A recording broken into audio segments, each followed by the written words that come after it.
was a rare opportunity for local community members, including employees of KHQ, to take part in a police training course. And this year, there was a new training exercise, a state-of-the-art virtual training simulator. Take a look at what we're talking about here. The Virtua system is designed to help Spokane police officers make the right decisions in the field. KHQ's Lindsay Nadarich was there to get a first-hand look at the Virtua system and how it works. Lindsay? Kelsey, that virtual training system is so important because out in the field, officers only have seconds to make a decision to keep themselves and others in the community safe. And when it comes to firearms, they say they've encountered suspects with both real and fake guns, and often they can't tell the difference right away. Well, that's the thing about this, is that we can't, in the moment, differentiate between a real and a fake firearm. I mean, nowadays they look so similar, it's impossible for us in the heat of the moment to tell that. I mean, there's times even afterwards where we're pulling that gun apart and we're still trying to decide, is it real or is it fake?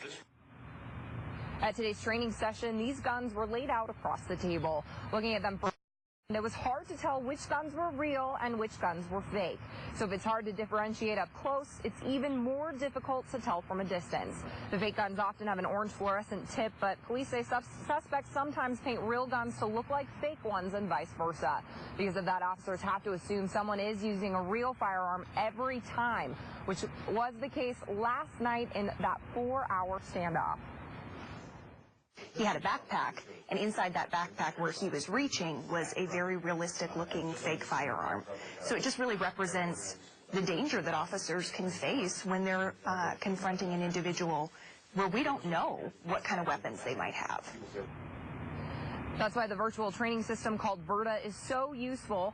It exposes officers to several different scenarios that have actually happened in real life. In the moment, officers have to make quick decisions based on the other person's actions in the video.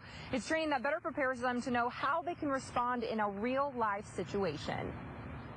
It opens up the conversation to justification of deadly force, and it helps train our officers on knowing at what points are we justified in the application of deadly force.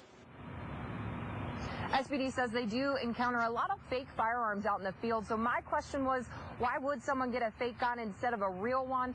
They said that's because a convicted felon has a hard time getting a real gun because legally they're not supposed to have one.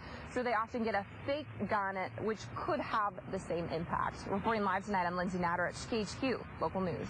Lindsay, thank you very much. And of course, along with the serious, there was a little goofing around there today. Take a look at this. One.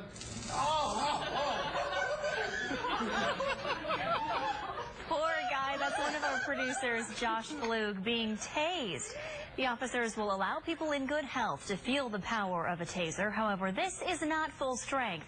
One of our managers, Corey Howard, also got to be attacked by one of the kids there as well. Our thanks to the Spokane Police Department for letting us take part. I remember that class.